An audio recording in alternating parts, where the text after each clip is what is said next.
Pessoal, a gente já está aqui falando do Palmeiras e do Palmeiras e do Palmeiras. Muito boa noite para você que está em casa. Boa noite, Celso Cardoso. Boa noite, Michele Janela. Boa noite, Chico Lang. Boa noite, Michele. Prometo não rir hoje no programa. Ô, Chico, hoje você fez questão de vir no programa, né? Ah, fiz questão de vir porque, afinal de contas, o Palmeiras, ó, é nós, né? Que nem fala o Flávio do Corinthians, né? É nós. Palmeiras é nós. E o Palmeiras ficou em quarto lugar. Era melhor não ter ido, né? Para ficar em quarto lugar, era melhor não ter ido. Não fez um gol durante 90 minutos, durante 180 minutos no Mundial. Uma vergonha nacional. O futebol brasileiro caiu para baixo do futebol egípcio. Quer dizer, é brincadeira de mau gosto o que o Palmeiras fez nesse Mundial. Foi simplesmente ridículo. Chico, a gente vai falar muito sobre isso, vai poder dar todas as suas opiniões, Celcinho Cardoso também. Vamos para o intervalo rapidinho, daqui a pouquinho a gente volta para tentar explicar o que aconteceu com o Verdão. Derrota para o Al Ahly em mais um jogo ruim da equipe. A equipe está fazendo assim, ó, tá caindo. Tem também os empates de Corinthians e São Paulo pelo Brasileirão, a derrota do Internacional para o Sport e o título do Bayern de Munique no Mundial de Clubes. Muita coisa pra gente falar, hein? Aguenta aí, já já a gente volta. Antes, tem dicas. Pois é, pessoal, bora pra nossa enquete. Não há tempo a perder. Não tinha como ser outra enquete, né, hoje. Como que você classifica a participação do Palmeiras no Mundial de Clubes? Olha as carinhas aí. Regular, ruim, péssima ou vergonhosa? Como que você classifica a participação? Foi regular, foi ruim, foi péssima ou foi vergonhosa a classificação? Celso Cardoso. Para mim foi vergonhosa. Grande noite para você que acompanha o Gazeta Esportiva. Eu não considerei vexame ter sido derrotado pelo Tigres do México. Acho que era um jogo de igual para igual. Mas a performance do Palmeiras num todo, ela foi vergonhosa. O Palmeiras não jogou. O futebol brasileiro, um dos times que mais, um dos clubes com o melhor elenco do país, talvez o segundo com o melhor elenco, né? Teve investimento nos últimos anos. Esperava minimamente um futebol melhor. Nossa. Não é pelo resultado em si, mas pelo futebol apresentado. O Palmeiras foi extremamente passivo diante do Tigres, né? Mas ainda assim, com um confronto entre iguais. Agora, contra o Al Ahly do Egito, o Palmeiras continuou sendo medíocre. Né? Abaixo de medíocre, porque para quem não sabe, medíocre não significa ruim, significa mediano. Mediano, né? Foi abaixo. Então, abaixo. Foi abaixo. Então, para mim, vergonhoso. Vergonhoso. Lamentável. Esperava-se mais do Palmeiras. E aí, Chico? Eu vou na do Celso também. Achei vergonhoso por várias razões, né? Porque para cruzar o mundo, chegar lá e apresentar esse futebolzinho mostrado, né? Nós vamos analisar os melhores lances daqui a pouco, até que alguns jogadores se salvaram durante o jogo, criaram oportunidades de gol, né? O adversário teve um gol anulado, foi um jogo mais ou menos assim equilibrado, mas é que pegou mal, porque afinal de contas o trabalho do Abel Ferreira, de um tempo para cá, logo depois que ele ganhou a Libertadores, você foi muito feliz no exemplo da escada, né? Com o Luxemburgo, o Palmeiras estava aqui, no primeiro degrau, segundo degrau, terceiro degrau. Assumiu o Cebola. O Palmeiras disparou 10 degraus para cima. Aí chegou o Português.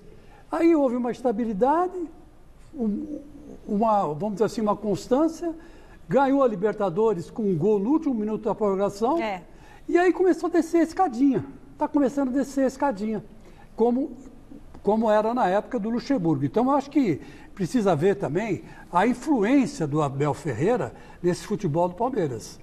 Você vai dizer para mim, mas o técnico é 20%, 30%. Às vezes não, porque o Palmeiras que o Cebola armou era um Palmeiras que jogava no contra-ataque mortal, né? E hoje o Palmeiras é um time absolutamente comum, que não consegue jogar no contra-ataque. Quer dizer, tudo aquilo que o Cebola fez o time evoluir, o Abel Ferreira fez o time involuir. Deixasse o Cebola. Cebola foi para a Arábia, sei lá? Mas, gente... não é, Celso. Ele acabou de ganhar a Libertadores da América, era genial. Agora, em uma semana ele já é um lixo. Futebol ruim. Não, jogando mal. Jogou mal contra o Santos, não foi legal. Jogou mal contra o River, né? E aí foi pro Mundial. Aí todo mundo achando que o Palmeiras... Eu fico muito tranquilo porque a minha postura, quando ganhou 3-0 do River Plate, quando perdeu de 2-0 do River Plate, sempre foi a mesma. Para mim, o Abel é uma incógnita. É um técnico que está chegando agora e não dá para avaliar o trabalho dele de maneira mais consistente. Ele tem 3 meses só de trabalho, né? Ganhou um título, mas eu acho que essa queda no Mundial tem que ser levada em consideração. Porque, afinal de contas, ele enfrentou equipes do mesmo nível do Palmeiras. Bom, então, precisa ver por que o Palmeiras está caindo tanto de produção. Chicão, lá no site gazetesportiva.com você deixa o seu voto, você pode usar o nosso QR Code e o WhatsApp 11 99 479 1633. Depois da derrota para o Tigres, o palmeirense já tinha ficado pistola com o time. Imagina hoje, uma participação no Mundial de Clubes daquelas para esquecer, né?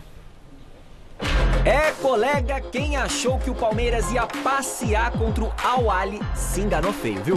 O time do Egito quase fez o primeiro nessa batida cruzada do El Soleia.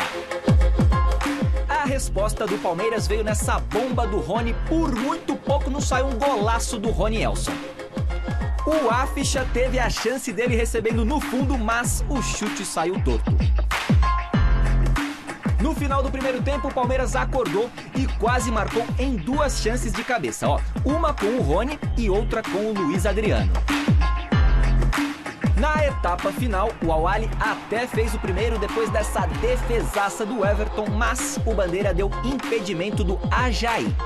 Com o empate sem gols, o jeito foi decidir a parada nos pênaltis e nem o palmeirense mais pessimista poderia esperar o que aconteceu. Se liga, na batida decisiva, o Felipe Melo parou na defesa do El Shenawy.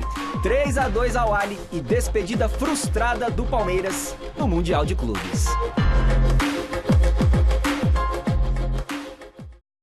Deve estar uma festa no Egito hoje. Nos pênaltis foi também uma pouca vergonha. Tirando o Everton, fez uma belíssima defesa numa das cobranças de pênalti. Luiz Adriano mandou para fora. Horrível. O Felipe Melo acabou errando. O Rony errou. O Rony errou primeiro. Depois quem errou foi o Luiz Adriano, que mandou para fora. E o Felipe Melo acabou errando também a última cobrança. Não pode errar pênalti desse jeito. E eu vou te falar uma coisa. Durante o jogo, o Al-Ahly foi até mais perigoso que o Palmeiras. Foi até mais perigoso que o Palmeiras. Palmeiras, final, um primeiro tempo horrível. Horrível. Primeiro tempo, assim, desastroso.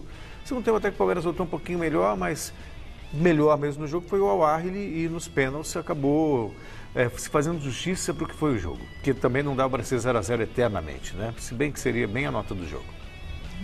A nota 0 para o jogo, mas menos 1.000 zeros para o Palmeiras, né?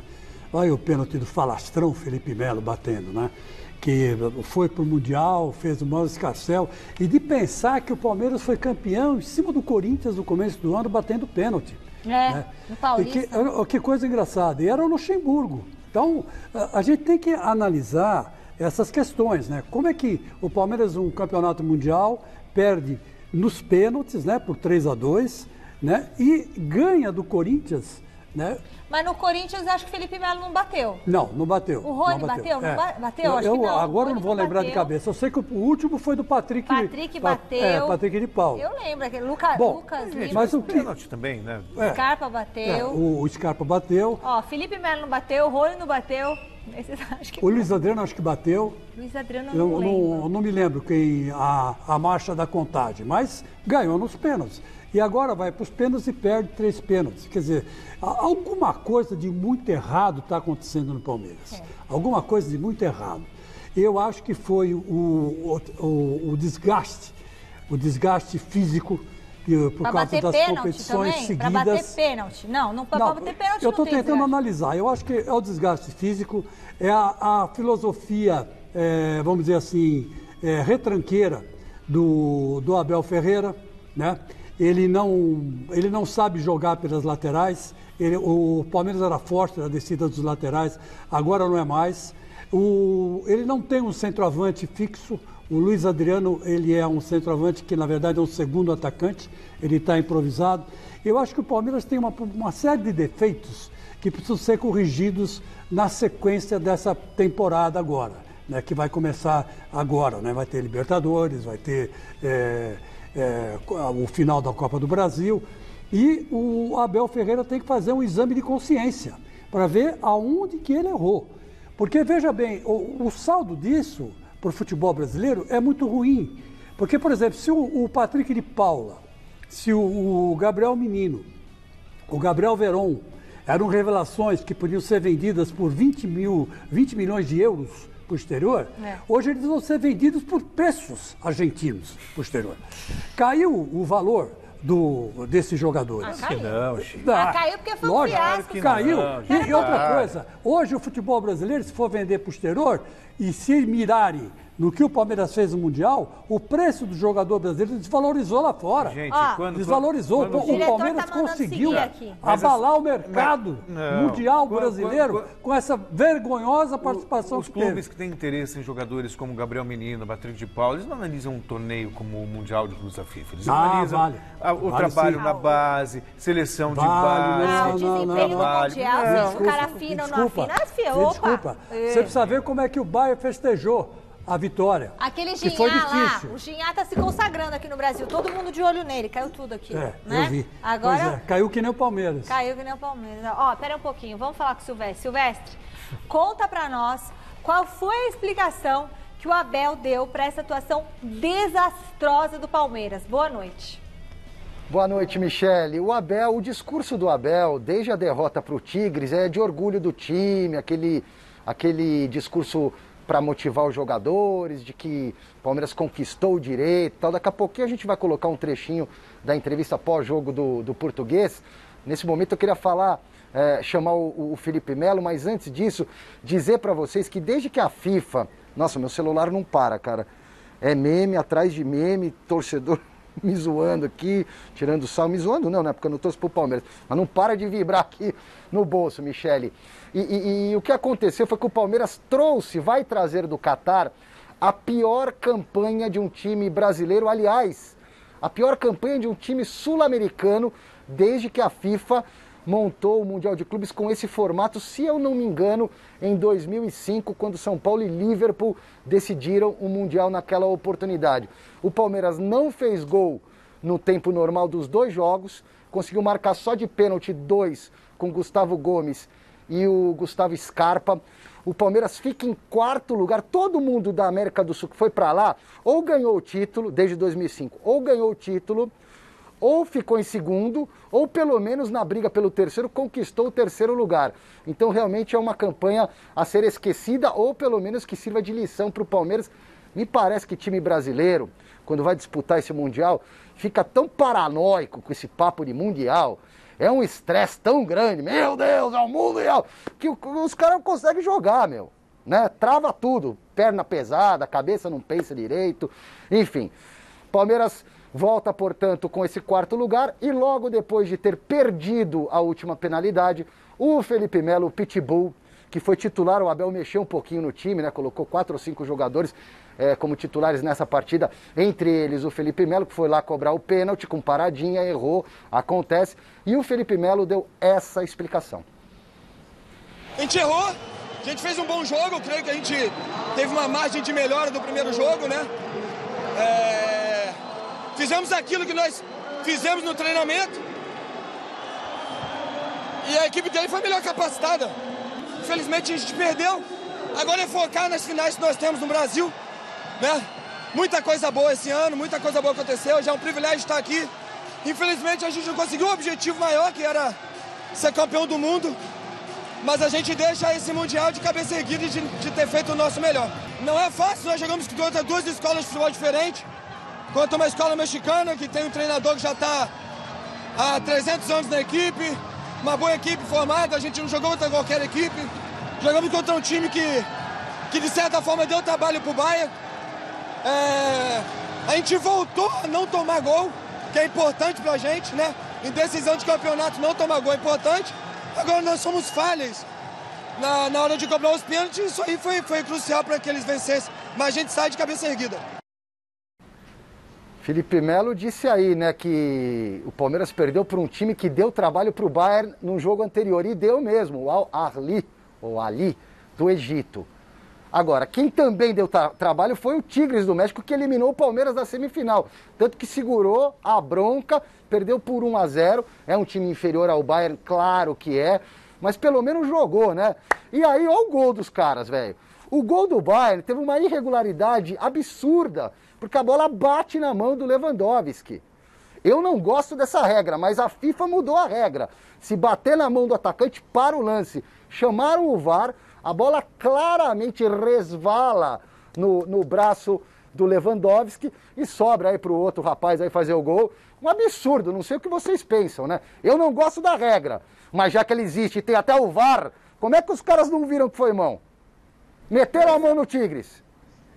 As medidas, hein, Celso? Não, erraram. Erraram. Para mim o gol foi irregular, bateu na mão, tem que pugnar, não tem como. Eu acho que o VAR comeu bola a partir do momento que ele estava muito mais preocupado apenas em analisar o lance do impedimento do que ver o ângulo por trás, que é quando mostra que a bola acabou batendo na mão do Lewandowski. Então o gol do Bayern foi irregular.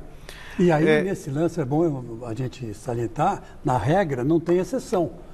Pode bater sem querer mesmo, que tem que ser anulado. Tem que ser anulado. Né? Bateu quando a mão. O cara está no ataque. Com intenção ou não, o jogador de ataque está no ataque, a bola bateu no braço dele, na mão, tem que parar. Né? Diferentemente do zagueiro, do defensor, que aí você pode avaliar a intenção ou não. Né?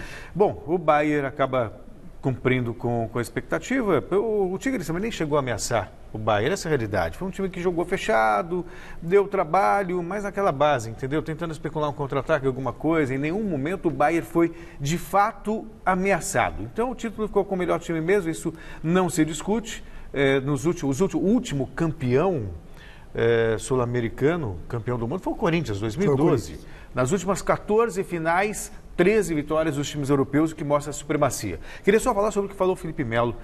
É líder, deu a cara a tapa, mas falou um monte de bobagem. Sai de cabeça erguida como?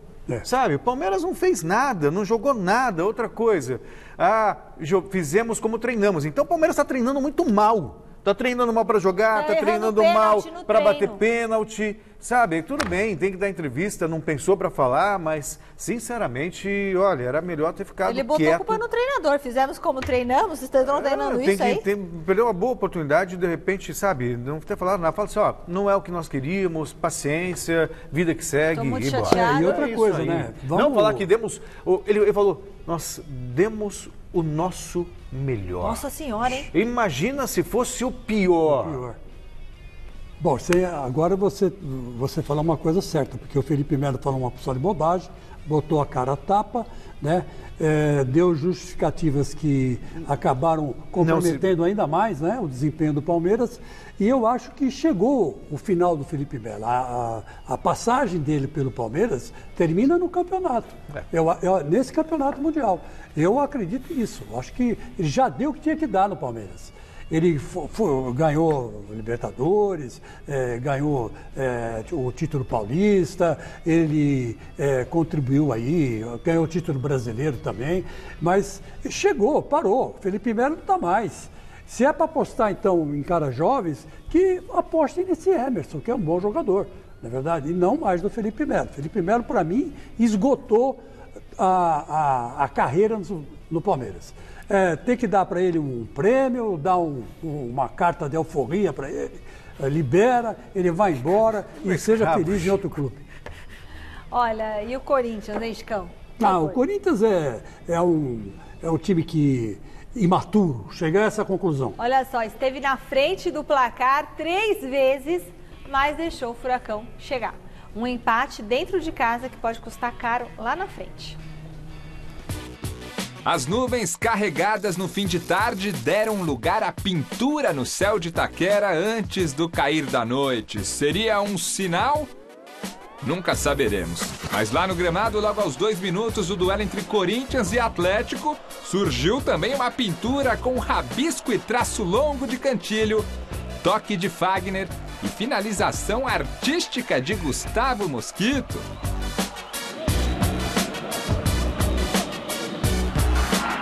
O segundo do Timão quase veio na sequência.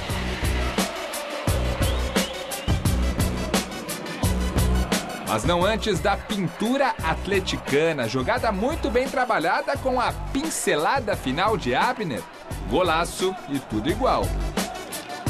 Jogo bom que ficou ainda melhor quando o Corinthians reassumiu a frente do placar com o baixinho Gabriel fazendo a sua arte dentro da área. Peixinho pro gol e 2-1 Coringão. Aí foi de novo aquela história. O Timão quase fez o terceiro.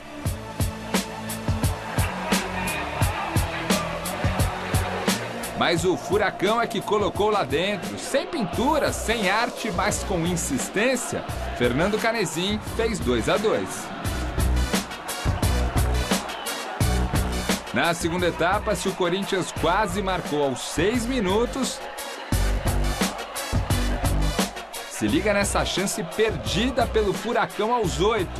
Lance com direito à defesa do zagueiro Gil e bola no travessão.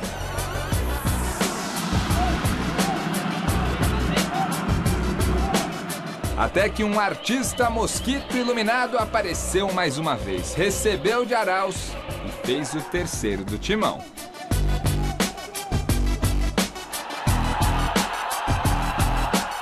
Aos 27 minutos, porém, adivinha, o Atlético empatou, dessa vez com Vitinho completando o cruzamento da direita. Fim de papo, fim de obra e tudo igual na Neoquímica Arena.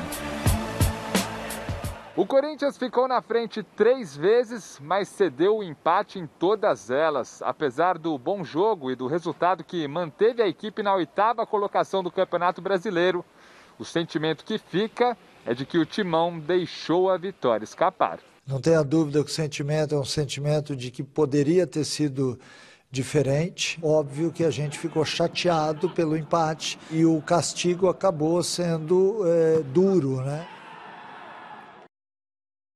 Olha, eu achei que o Corinthians fez um bom jogo ontem contra o Atlético Paranaense. Eu acho que foi o melhor jogo do Corinthians nos últimos tempos. Foi. Assim, performance. Falando. Sim, foi um desempenho. Foi um jogo muito bom. Assim, houve falhas de marcação nos gols do Atlético, especialmente no primeiro, que o Gustavo Mosquito, para mim, foi o melhor do jogo. Muito bom. Ele acabou não participando ali na cobertura do Fagner, então o Abner ficou livre e empatou o jogo. No segundo, foi um jogo eletrizante, um ataque ali, outro lá, um ataque aqui, outro lá. O Gustavo Mosquito fez 2 gols, para mim foi... O Cantígio, ele faz uma ótima distribuição de jogo, muito embora se questione a intensidade na marcação, mas é um cara que tem uma visão de jogo interessante. Só que o Atlético Paranaense também tem um bom time, quer dizer, tem o mesmo nível do Corinthians. O Atlético teve mais posse de bola, meteu bola na trave, quer dizer, o jogo, o placar em si mostra que foi um jogo muito interessante, só que em termos de resultado, ruim para os dois, ruim para o Corinthians, ruim para o Atlético. Mas o jogo, Chico, me agradou muito. Achei que foi um dos melhores jogos do Campeonato Brasileiro. Eu concordo com você, achei que o Corinthians teve um desempenho muito bom. Agora, é um time imaturo, né? Um time que faz 3 gols, não pode tomar 3 gols no mesmo jogo, né? Se bem que você vai falar mais, a zaga do Atlético falhou também. Mas isso é um problema do Atlético. O Atlético é a melhor defesa do Campeonato Brasileiro. Um bom time, né? Então, é um bom time, mas em compensação o Corinthians precisava desses 3 pontos. Era super importante para a caminhada para tentar uma classificação para a pré-Libertadores. O Gustavo também perdeu um gol incrível. O gol do Gustavo que ele perdeu, você pode ver que ele estava num espaço muito curto e esse goleiro Santos, que é o goleiro do Atlético, ele é goleiro de seleção, né? Ele não é goleiro ruim, não. Ele é um bom goleiro. Agora, vamos combinar o seguinte, as bolas que foram chutadas para o gol, né? Não teve uma defesa do Cássio. A bola que ia entrar do Atlético, quem salvou foi o Gil. E na sequência o cara mandou a bola no travessão. O Cássio não fez uma defesa sequer. E no segundo gol, o gol aí do Canecim, o Cássio falhou. Então o goleiro Cássio está sendo o calcanhar de Aquiles do Corinthians nessa reta de chegada. Eu estou dizendo aqui há muito tempo, o Cássio não está na boa forma, não está no melhor momento. Talvez o problema seja psicológico, não físico.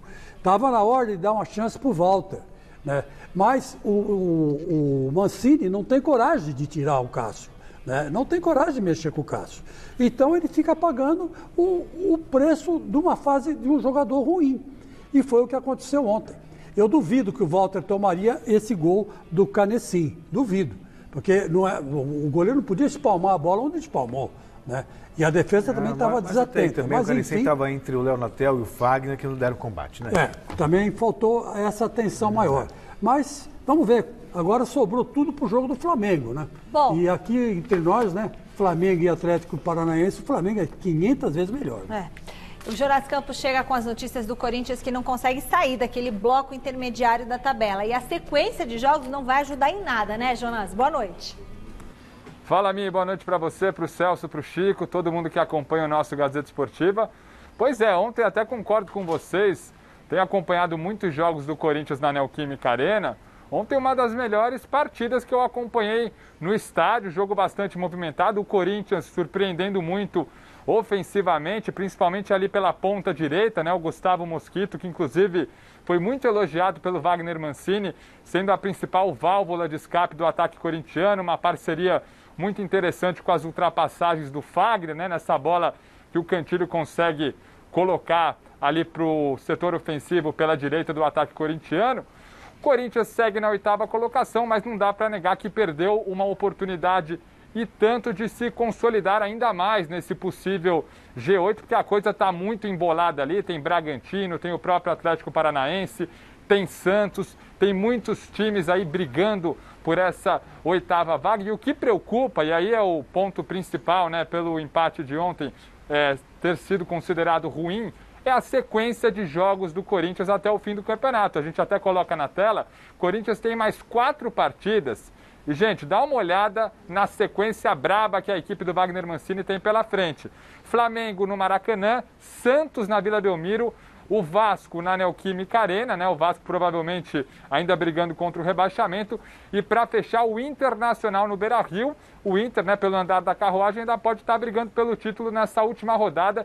Então é uma sequência complicadíssima e curioso, né? O Corinthians pode interferir diretamente na briga pelo título do Campeonato Brasileiro, justamente por ser uma equipe que vai enfrentar tanto o Flamengo quanto o Internacional. O Wagner Mancini falou sobre isso ontem na entrevista coletiva e a gente acompanha agora. Olha só. Eu acho que pela sequência de jogos, sim, o Corinthians pode influenciar nesse título, porque ele tem a oportunidade de jogar diante do Flamengo e diante do Internacional. Os dois jogos são fora de casa, né? E óbvio que essas equipes que estão brigando ali em cima vão encontrar uma equipe que vai oferecer resistência, né? Porque nós sabemos o quanto é importante, porque nós ainda brigamos por uma 8ª vaga. Então é importante que diante dessas equipes a gente some pontos. E dessa forma, óbvio que nós vamos talvez influenciar, assim como as outras equipes que vão enfrentar. O Corinthians talvez seja a única equipe que enfrenta os dois times que estão brigando diretamente neste momento. Se vai conquistar a vaga na Libertadores ou não, é uma outra história. Eu acho até que o Corinthians vai. Pelo futebol que está apresentando, eu acho que dá para conquistar. Mas definitivamente o Corinthians vai ser o fiel da balança na decisão do título. Ah, sim. Eu descarto o Atlético Mineiro, porque pode até dar uma... Vamos imaginar o inesperado. Né? O Internacional perde o jogo, o próximo jogo do Internacional, agora me falha a memória, acho que é o Vasco, se não me falha a memória. Olha lá. Não, esses jogos do Corinthians, ok. Mas o Internacional pega o Vasco e o Flamengo pega o Corinthians. Vamos imaginar que o Corinthians ganhe do Flamengo e o Internacional perca. Isso bota o Atlético Mineiro de volta na briga. Mas não é essa a questão. O Corinthians não ganha do Flamengo. Então. Não sei, mas o Corinthians vai ser o fiel da balança. Porque vamos imaginar, se o Corinthians ganhar do Flamengo, ele põe fogo no campeonato. Não, mas o Internacional empatou. Não. Perdeu. Perdeu. Então agora não vai ser campeão domingo. Não vai. Não vai mais. Não. Então... Mas o que eu estou querendo dizer, o Corinthians pega o Flamengo, quando a gente vê na tabela, pode colocar o Flamengo e o Internacional. Então o Corinthians ele pode ser, sem dúvida alguma, o fiel da balança na decisão do título. Quem perder para o Corinthians aí está fora do campeonato. Está fora do campeonato. Ou de repente o Corinthians, que é inesperado, pode ganhar dos dois. De repente o Corinthians é imprevisível. É previsível, sei lá. Agora o Corinthians, independentemente de quem ele vai favorecer vencendo os jogos... o Corinthians tem que fazer a parte dele. Se ele quiser chegar à Libertadores, ele tem que vencer os 4 jogos que ele tem pela frente, pelo menos 3. Porque senão, Chico, não vai. Olha aqui, eu estava fazendo uma conta. O Corinthians tem 12 pontos para disputar. É isso aí. Né? Eu acho que ele empata com o Flamengo, ele empata com o Santos, empata com o Inter e ganha do Vasco. Desses 12 pontos, ele faz 6. Eu não sei se 6 pontos vão ser suficientes aí para o Corinthians classificar para a Libertadores. Não vai. 6 pontos, esquece. Esquece. Então, eu acho que vai ser muito difícil o Corinthians classificar para a Libertadores. Já são 8 jogos sem vencer, 1 mês e meio que o São Paulino não sente o gosto da vitória. E ontem no Morumbi, se não fosse o Luciano, a coisa podia ter sido bem pior. Acho que tem que demitir o Fernando Diniz. E se quiser, ó, chutão feio do Thiago Volpi, bicuda lá pro campo de ataque sem nem pensar em sair jogando ali na frente do gol. Primeiros indícios de que no banco de reservas do São Paulo não estava mais o técnico Fernando Diniz. Tudo bem que não foi assim o jogo inteiro, né? Segura aí que a gente já vai te mostrar. Era a primeira vez do tricolor sob a batuta do interino Marcos Visoli. E a equipe teve 4 chances claríssimas de gol em menos de 10 minutinhos de partida. A sorte do Ceará é que o goleiro Richard não estava deixando passar nem o Wi-Fi. A conexão São Paulo-Gol até aconteceu no primeiro tempo, mas foi interrompida. O Tietê aproveitou o rebote e mandou para o fundo da rede. Só que o lance acabou invalidado, estava impedido o Tietê. O Igor Gomes e o Pablo perderam 2 oportunidades imperdíveis, como diria o poeta, de abrir o placar no Morumbi. Até que aos 47 do segundo tempo, o Thiago Volpi, que tinha dado aquele chutão lá do início da nossa reportagem e um monte de chutões a partida inteirinha, foi tentar driblar o Léo Chu, perdeu a bola e viu o atacante do Ceará fazer 1-0.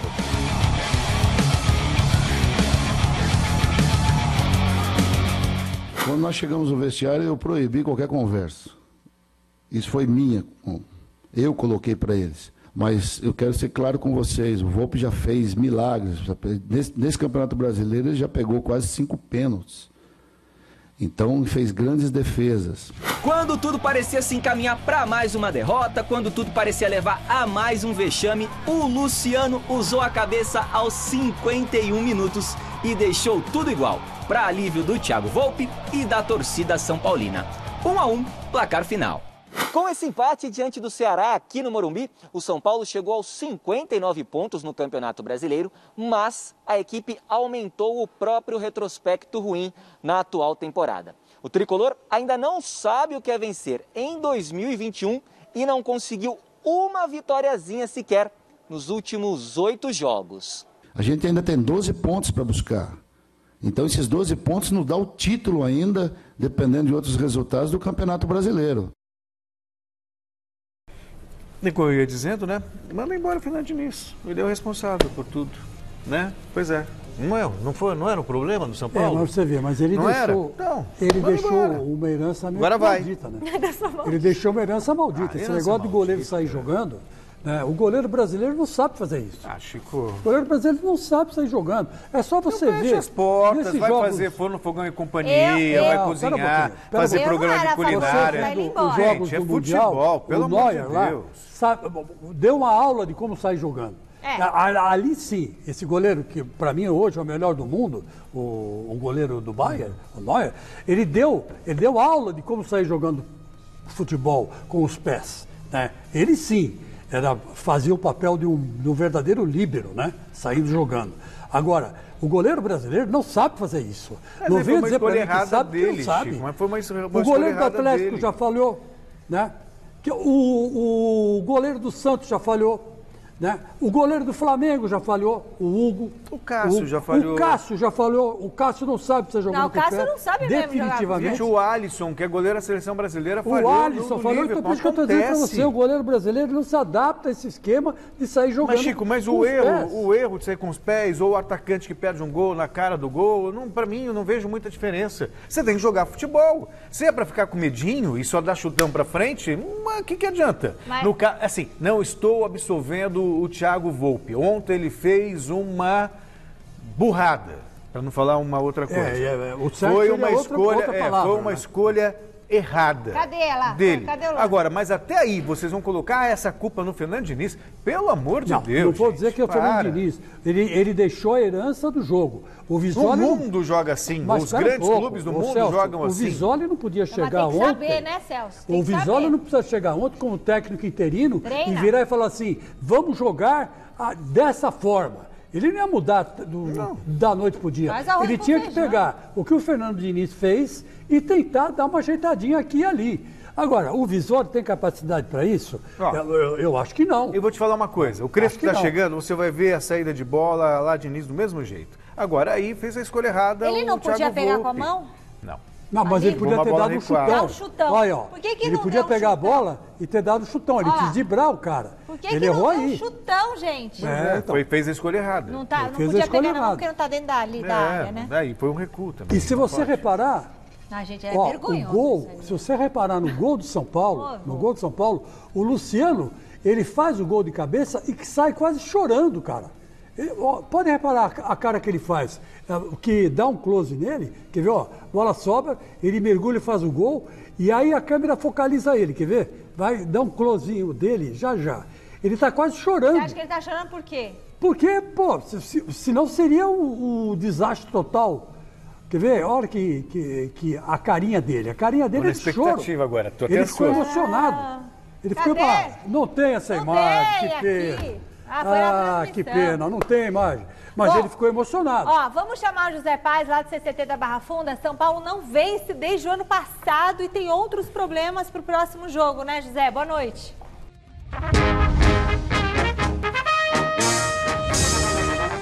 Boa noite, Mi. Boa noite para você, para o Celso, para o Chico, para todo mundo que está acompanhando a gente. Pois é, além dessa sequência negativa aí, o São Paulo tem muitos problemas para a partida do final de semana. No domingo, às 8h30 da noite, o São Paulo joga contra o Grêmio lá no sul do país, lá na Arena do Grêmio.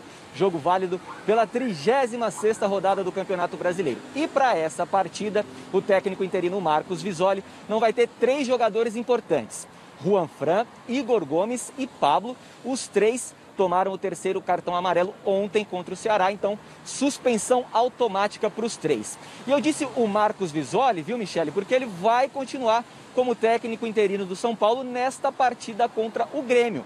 Ontem aqui no Gazeta Esportiva a gente trouxe a informação de que talvez o Crespo fosse anunciado depois do jogo contra o Ceará, ele poderia assumir o time contra o Grêmio, mas nada disso. A tendência é que o Marcos Visoli continue como interino nesta partida diante do Grêmio. Eu ouvi vocês falando aí sobre o Hernan Crespo, o Celso dizendo que ele vai manter o estilo Fernando Diniz de sair tocando, e vai mesmo, viu, Michele, Celso, Chico e amigos. Até porque a diretoria do São Paulo entende que o Fernando Diniz fez coisas boas aqui no São Paulo e quer manter algumas coisas. E uma delas é esse jogo construído, a saída de bola desde a defesa. O Hernan Crespo faz muito isso. Só que o Hernan Crespo também gosta de um time com uma transição mais vertical, um time mais competitivo, mais rápido, que chegue mais rapidamente ao ataque. Então ele vai mudar sim algumas coisas, mas vai manter esse jogo construído a partir da defesa.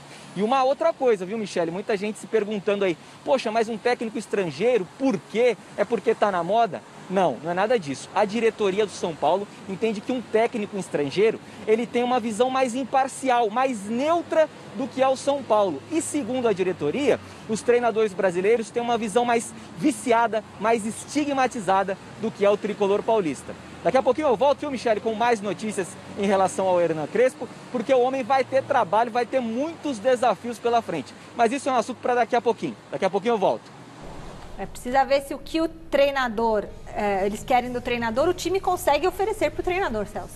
Para isso, não basta apenas trazer um treinador. Você precisa também de algumas peças que se encaixam dentro daquilo que o treinador pretende. Né? O São Paulo perdeu, Brenner vai perder mais jogadores, não tem dinheiro, precisa ver o que vai. O São Paulo primeiro precisa... Os clubes precisam, na verdade, ter uma noção exata da realidade. Ontem eu falei uma coisa, que teve torcedor que torceu o nariz, confundindo. Uma coisa é a instituição São Paulo. E a instituição São Paulo é grande e vai ser grande, deve ser grande pela eternidade. Ponto. Outra coisa é o momento do clube, o que tem de dinheiro, o que tem de elenco, o que tem de jogador, o que tem de qualidade. E muitas vezes o momento não está à altura da tradição, não está à altura do tamanho da instituição. E é isso que tem que ser levado em conta. Só a camisa não ganha jogo. E isso as pessoas não percebem, elas se agarram a um passado glorioso. O São Paulo tem um passado glorioso, mas o momento do São Paulo está longe de ser um momento vencedor. Eu só, Celso, concordo com você, acho que você fez uma análise correta, perfeita, e eu estou aqui perguntando para os meus botões, esses botões, eu perguntei para esse botão aqui. Afinal de contas, o Hernan Crespo, ele é emocional ou ele é racional? Se ele for emocional, ele vai bater com o nariz na porta do São Paulo, porque o São Paulo hoje não precisa de emoção. Emoção e destempero tem de sobra. Né? O jogador, diretor de futebol, presidente, está tudo desesperado. Né? Ele tem que ser racional, ele tem que chegar a botar ordem na casa, dentro e fora de campo. Então, como será Hernan Crespo? Eu não sei, não conheço o Crespo. Mas ele, como jogador, era valente. Era um cara que frio, calculista, goleador. Mas como técnico, sabe que ele é assim? Então não sei. Recadinhos do WhatsApp. Boa noite, galera da Gazeta. Boa noite, Michele. Boa noite, Celso. Boa noite, Chico Lang. Flávio da Brasilândia. Os jogadores do Brasil, eles têm que se adaptar, porque lá fora não existe o cai-cai.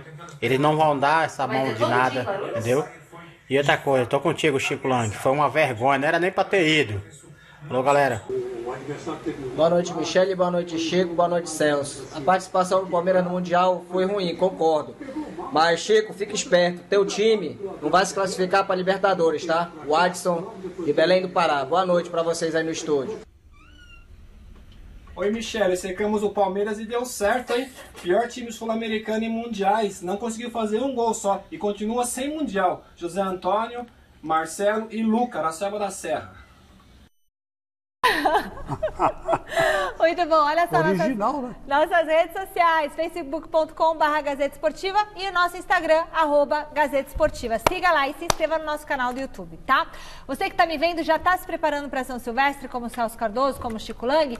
Se inscreva no site sãosilvestre.com.br. A prova vai ser no dia 11 de julho. Silvestre, de volta da nossa redação. Silva, quero saber o seguinte, o que o Abel Ferreira falou depois da derrota para o Al-Ahly? Conta para nós. Eu te ignorei na primeira entrada, né, Michele? Desencanei do Abel e trouxe a fala do Felipe Melo.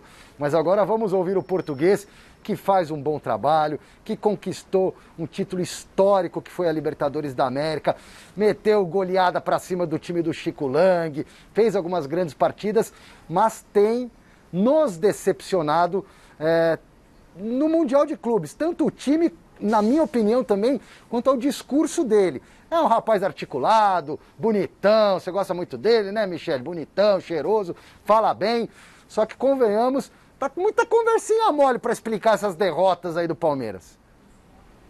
Não, eu acho que foi um jogo equilibrado hoje. Eu acho que juntaram-se aqui as 4 melhores equipas do mundo, onde mesmo durante o jogo qualquer uma das equipas podia marcar. Fomos aos penaltis, foi a competência de quem defende contra a competência de quem ataca. O que eu levo daqui é um orgulho tremendo nesta equipa. Cheguei para substituir um treinador onde muitas dúvidas existiam e, como disse, ganhámos o direito de vir disputar o Mundial. Vamos disputá-lo daqui a 2 anos, em 2002, por direito próprio. Como disse, estamos na final da Copa por muito trabalho e por mérito destes jogadores. Temos a Recopa ainda para ir disputar. E é isto. É a oportunidade de estar no meio dos 4 melhores do mundo. E estamos aqui. Dos 4 melhores, fomos o 4º. Temos que aceitar, seguir em frente. Abel Ferreira e toda a delegação palmeirense está para embarcar nesse momento. O voo sai do Catar por volta da 1h30 da madrugada lá, 7h30 da noite aqui. Amanhã a delegação chega em São Paulo, treina sábado, depois de amanhã, né? E no domingo encara o Fortaleza pelo Campeonato Brasileiro, provavelmente com time reserva, Michele. Muito bom, é isso daí, rapidinho, Celcinho. Essa história do Mundial é o seguinte, esse novo formato, né, que a FIFA vai fazer com 24 clubes, que deve acontecer em 2023, então ela prevê num primeiro momento os 4 últimos campeões da Libertadores e os 8 campeões, e 8 europeus, né? e tem também vencedores da Copa Sul-Americana, tudo isso vai ser decidido. Então o Palmeiras, como foi campeão em 2020 da Libertadores, teoricamente, se nada mudar, estará classificado para esse grande Mundial em 2023. E vai quebrar a cara, não vai chegar nem na semifinal, quarta de final, porque vai, enquanto pegar os times daqui, eu acho que vai haver um equilíbrio. Na hora que pegar um time europeu, o equilíbrio acaba. Porque os times europeus têm melhores jogadores, têm mais dinheiro, têm para pagar técnicos melhores e assim vai. Então quer dizer que é um Mundial meio esquisito esse aí que a FIFA quer fazer, na minha opinião. Agora, que esse formato também é estranho, esse formato de hoje é estranho, também é. Eu acho que devia haver uma coisa diferente. Eu, por mim, voltava a um jogo só. Campeão das Américas contra o campeão europeu. Fim, acabou. Não faz sentido. E se tiravam... Esse negócio de campeonato mundial não vai dar certo. Não vai dar certo, ainda mais com pandemia. Temos aí a vacina. Aliás, hoje a minha irmã tomou vacina. Ai, que bom. Ela é dentista aposentada e como ligada à saúde, ela tem o direito de tomar. Muito ela bom. tomou.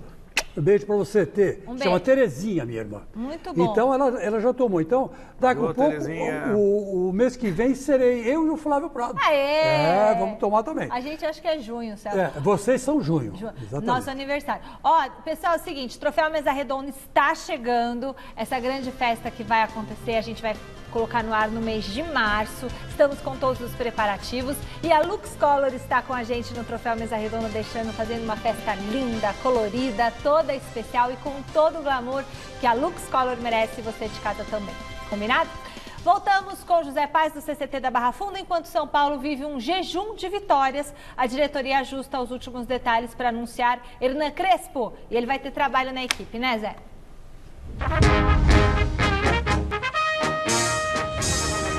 Vai ter muito trabalho, viu, Michele? Mas antes da gente falar disso, olha só. A Justiça mandou soltar hoje os 5 suspeitos que ainda estavam presos, suspeitos aí de terem comandado aquele ataque lá ao ônibus do São Paulo, na ponte Eusébio Matoso, ali na zona oeste de São Paulo. Antes do jogo contra o Coritiba, no último dia 23, você se lembra bem, 14 pessoas foram presas, 9 tinham sido soltas já. Hoje, o restante, 5 pessoas foram soltas, então tá todo mundo solto. Todos os suspeitos desse ataque estão soltos. E como você bem disse, Hernan Crespo deve ser aí o técnico do São Paulo e ele vai ter muito trabalho. O Alexandre Silvestre preparou uma reportagem com os desafios que o novo técnico tricolor vai ter.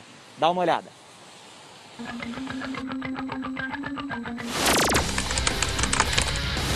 O desafio Master Mega Blaster Ultra é tirar o São Paulo da fila. Fácil, né? Tranquilinho. Quase não tem pressão. E olha que teve treinador, professor, aluno, aprendiz, técnico de tudo quanto foi tipo para tentar a façanha. Uma verdadeira máquina de moer treinadores esse tricolor. O próximo para sobreviver e devolver ao São Paulo o lema que tá no hino do clube. Entre os grandes és o primeiro. Terá alguns desafios. Ouch! Dani Alves, o dono do time?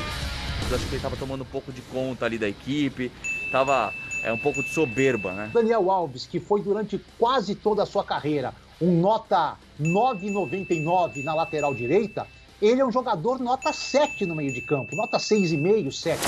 A adaptação rapidinha. O Crespo jamais morou no Brasil, teve uma carreira de muito êxito no futebol europeu, agora como treinador começando. O técnico chega em fim de uma temporada grudada na outra temporada. Equilíbrio emocional.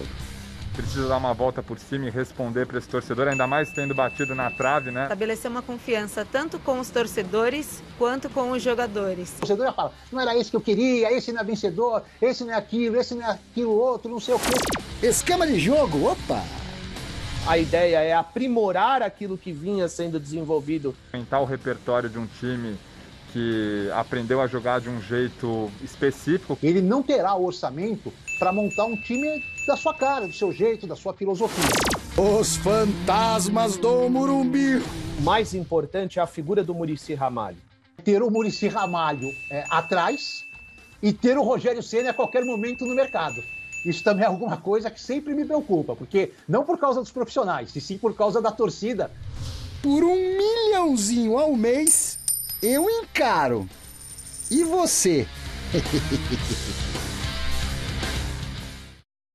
Muito bom, é isso aí, galera, nesse pique mesmo. É, bela matéria. $1 milhão por mês, você encara? Ai, caro. Você encara, Celso? Caro, lógico. Peraí, eu não entendi a pergunta. $1 milhão por mês, você larga aqui e vai dirigir o São Paulo? Primeiro porque eu não me sinto capacitado para isso. Né? Dinheiro, Ué, mas tô pegando pro dinheiro não é tudo na vida. O que adianta eu receber $1 milhão por mês e ficar 1 ano só no emprego? Aí 1 ano você não vai ganhar $1 milhão.